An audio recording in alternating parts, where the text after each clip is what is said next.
In a world where console handhelds were at war for the position of the best clamshell handheld, the people were longing for the one messiah that would equally provide functionality and nostalgia. Many have tried to fill in this seat, but just have failed.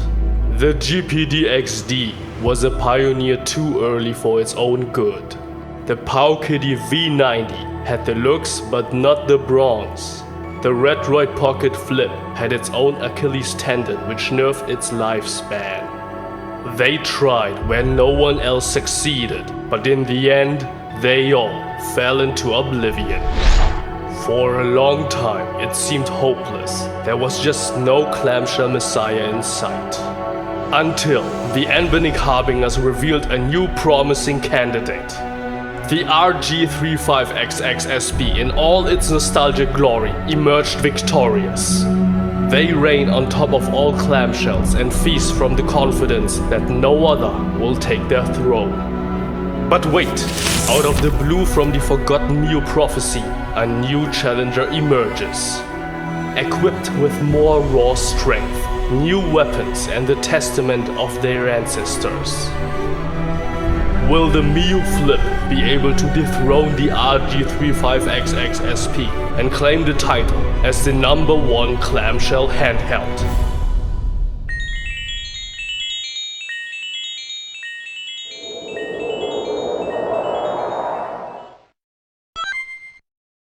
So everyone loves Miyoo, right? Well, maybe not the company Miyoo itself, but everyone and their pet lizard was and is a fan of the Miyoo Mini. It got so popular and sought after that it quickly ran out of stock, so the Miyoo Mini became a rarity for a certain time. I myself have to admit that I was pretty much done with emulation handhelds, because back then in the 2019 era, the handhelds got super samey, meaning there was little to none invention going on. So I just dropped the interest/hobby all along. However, years later in 2022, the Miyoo Mini, or the Miyoo Mini Plus to be exact, because the Miyoo Mini was still out of stock back then, got me back into retro handhelds. Since then, Miyoo didn't have much success with the following handheld, which is the Miyoo A30.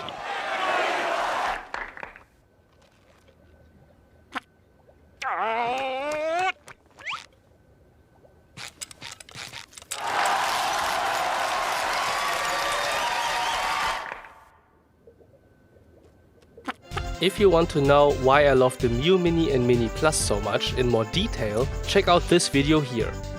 In this one I explain more in depth what I love about the Miyoo Minis and Onion OS.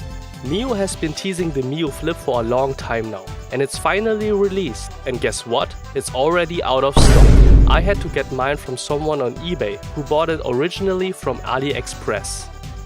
So in this video I want to take a look at the Miyoo Flip itself and also compare it to the RG35XXSP from Anbernic.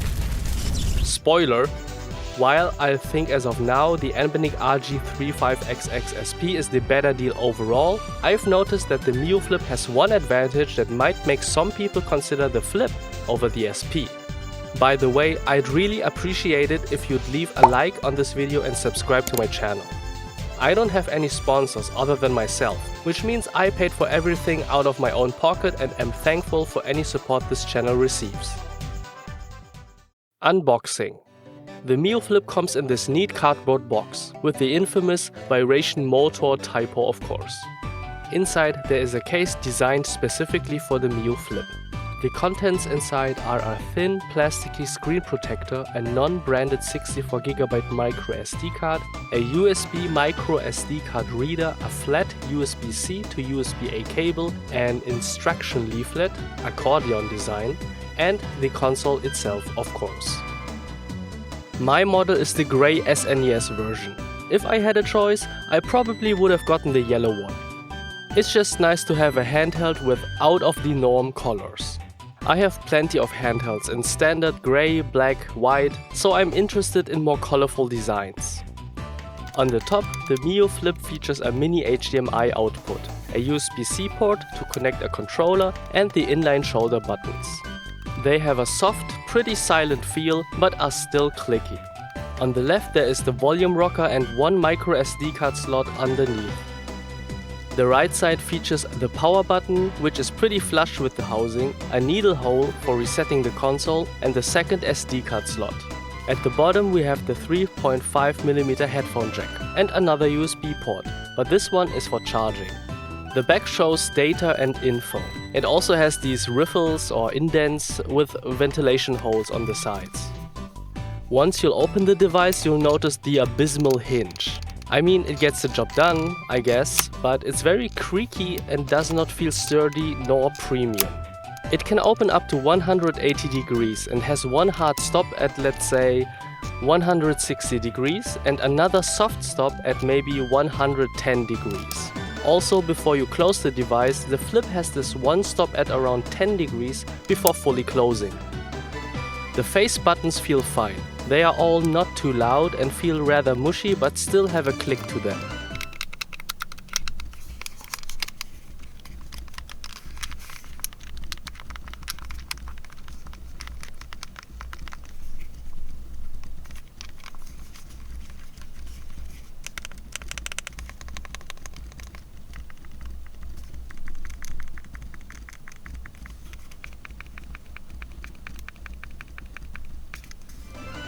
One thing I'm not too much a fan of is the travel distance. You don't have to press too much to activate the buttons, but sometimes I don't feel satisfied with the button feedback. I'm not too keen on the sticks. It's really cool that they click for L3 and R3, but the Vita sticks are generally not my thing. I mean, I love my Vita, but the sticks are the only thing I would change on the Vita itself. But I totally get that they are used, because they are very compact. The OS. In case you already own the Miyoo Mini, Mini Plus or A30, you should be familiar with the UI of the Miyoo Flip Stocks OS. On the home screen, there are the menu icons and you can get to your games via the Games icon, the RetroArch app, or something pretty new for Miyoo, the Emulation Station app. However, I'm not too much of an expert on Emulation Station, but I've heard from some sources that it's more of a stripped-down version. But my knowledge of Emulation Station can't confirm that. Overall, the stock OS is fine, I believe, but there is just that thing. Whenever you start a game from the Game tab of the home menu, press the menu button and then select Native Menu, the settings are displayed in English. But if you go to RetroArch, not Game, on the home menu, select your game and hit the menu button, to run RetroArch, 的市面都是中文。我就不明白为什么有这个问题，看起来没有办法改变还是保存。比如说，我去用户，然后语言，选择 English，go back and then go to Configuration, enable Save Configuration on Quit, and even go to Configuration File and hit Save Current Configuration. On the next time I enter the menu via the RetroArch tab,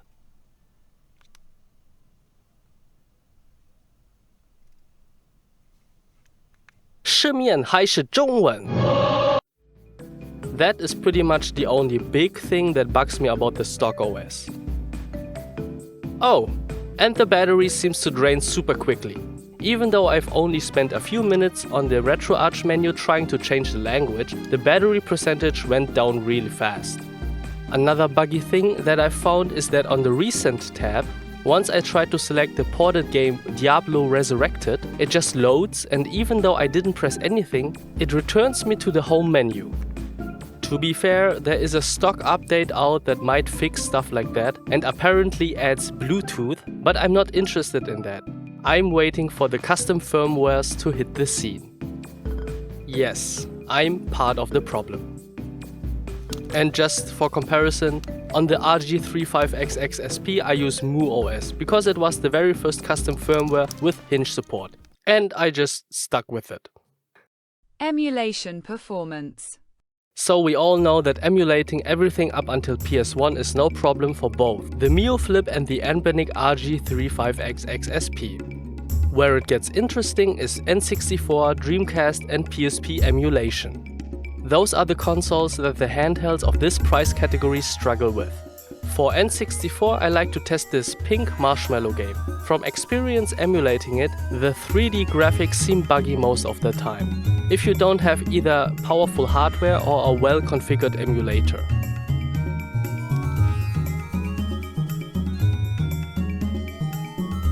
Well, the Miyoo Flip doesn't even play the game.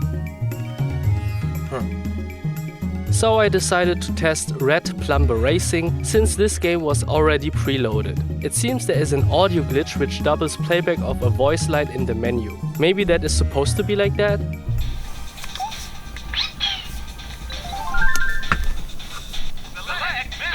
But gameplay is kinda stable at 30 FPS. It chops down a bit, but definitely stays playable.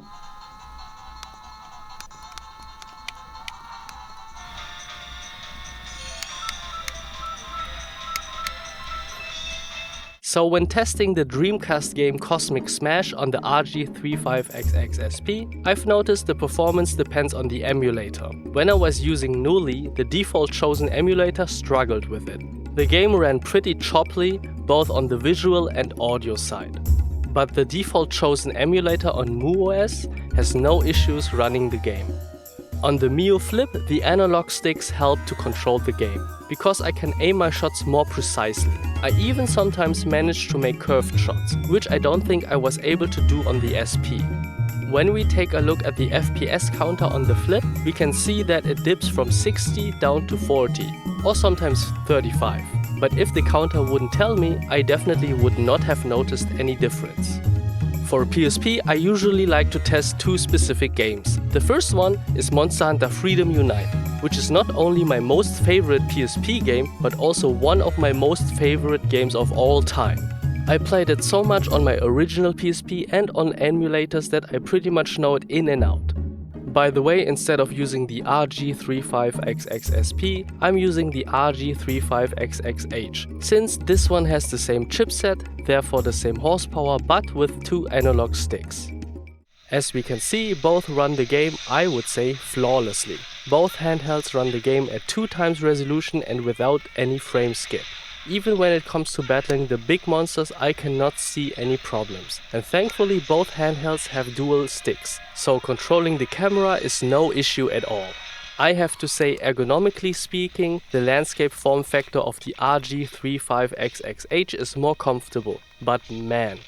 Being able to play one of my most favorite games on such a small handheld like the Miyoo Flip and still being able to fully control it feels really nice. To be honest, after a while that awkward grip I have to use to control the sticks on the Miyoo Flip gets pretty crampy, but for short gaming sessions this feels totally okay. The other PSP game I like to test is more a power demanding one. And no, you're wrong, it's not God of War or something like that. It's a game for all the weebs out there, for those who did not follow the mainstream, for those who are fans of the OG isekai, for those who love the depth of a monogamous partnership, for those who wish that they could have visited the digital world. It's the Digimon Adventure RPG for PSP. So this game apparently has demanding 3D graphics, which causes all budget emulation handhelds to struggle. As we can see for the RG35XXSP, it's just as I said. The intro sequence is all fine and dandy, but as soon as we see the 3D gameplay, it starts to get choppy and the sound starts to crackle. Even enabling frame skip does not help at all. And keep in mind, this is at native 1:1 resolution.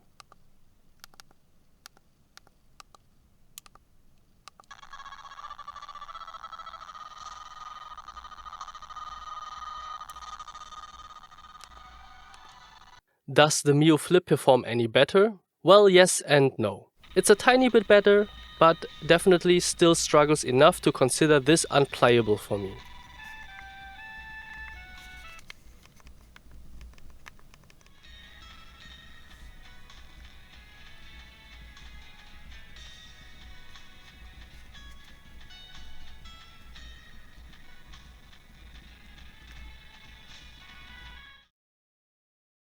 The Miyoo Flip advantage over the RG35XXSP.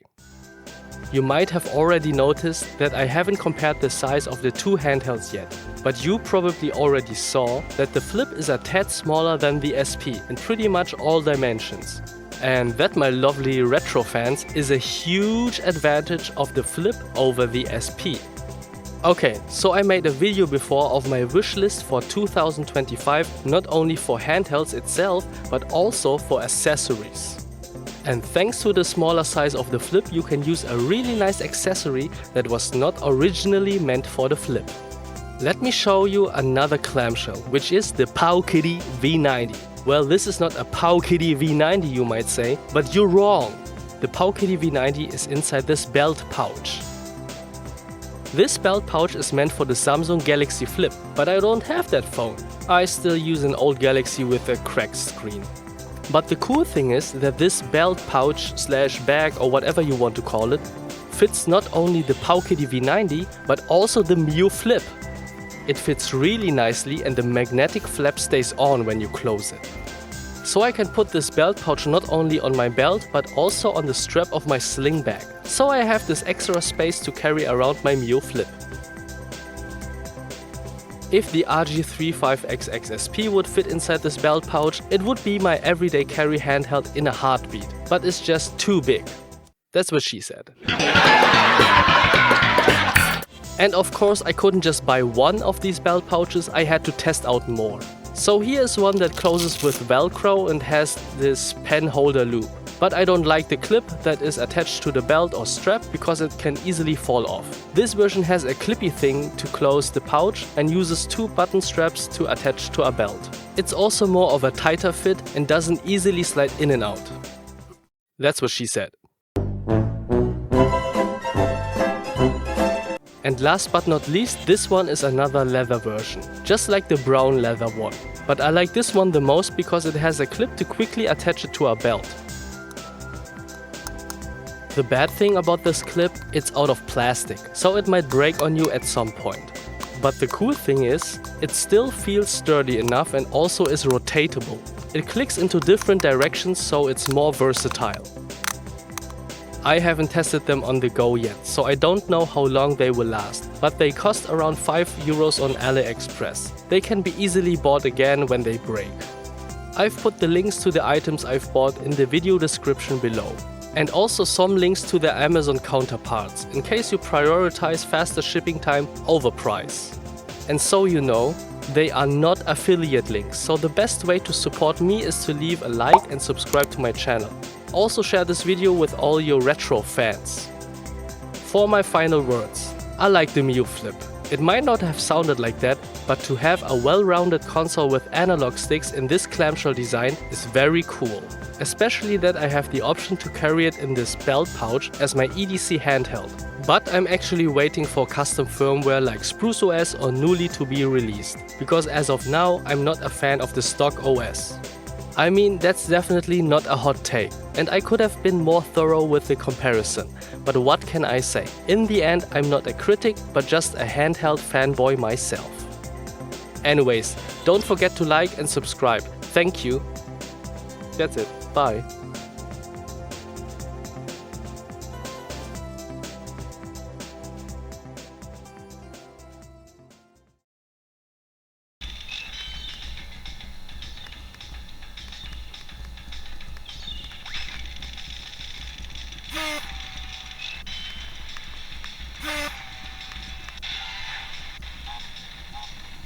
Lord.